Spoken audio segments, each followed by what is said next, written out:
Наташа Силаги. Јас пред некои 10 години бев една сосема поинаква личност и жена. Тогаш се уште не бев мајка, не бев собственичка на овој бизнис, бев мажена и мислев дека сум среќна. Меѓутоа тогаш околностите се промени и сватив дека живеам во еден нездрав однос. Започнала од нула, иако магистрирала економија и работела во корпорации, зачекорува во предприемачките води. Тогаш и се случува и пресврт во приватниот живот. Како самохрана мајка, покажува исклучителна храброст и упорност. Започнува свој бизнис за производство на вино. Го имам овој еден живот и тоа е многу краток. Замислете, за 50 години да кажам дека немав храброст да се обидам да направам нешто од својот живот. Па што е најлошото што може да се случи? Да не успеам. Но Наташа успеа, најмногу затоа што предприемништвото не го смета само за бизнис. Тоа е приказна за борба и истрајност, подеми и падови. Бескрајно е тешко кога се паѓа на ваши плеќи.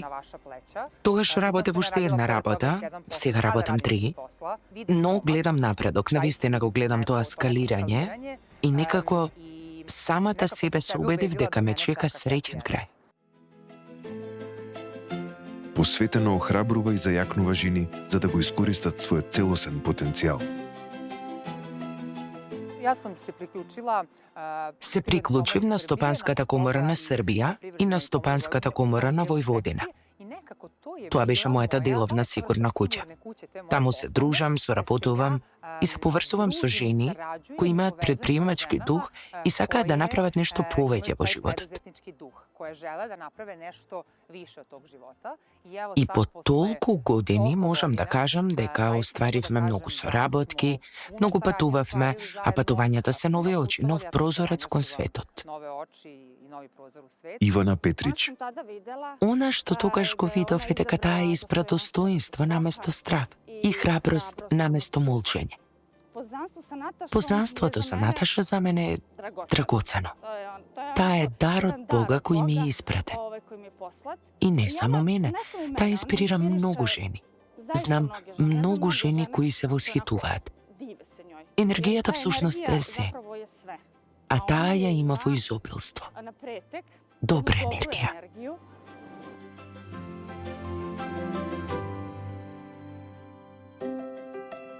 Нејзиниот бизнис произведува 3 сорти вино.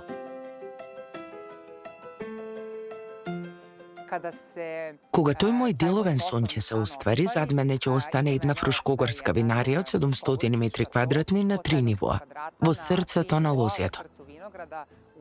И мислам дека тоа, ако веќе сето ова досега не е омаж на мојата храброст, ќе биде клучната точка каде на вистина ќе можам да се кажам што повеќе сакаш сега. Многу сум благодарна.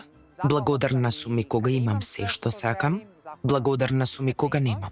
Сакам да кажам дека ништо не ни се случува нам, се случува за нас. Видеосеријал на лице в лице за луѓе што ја живеат промената.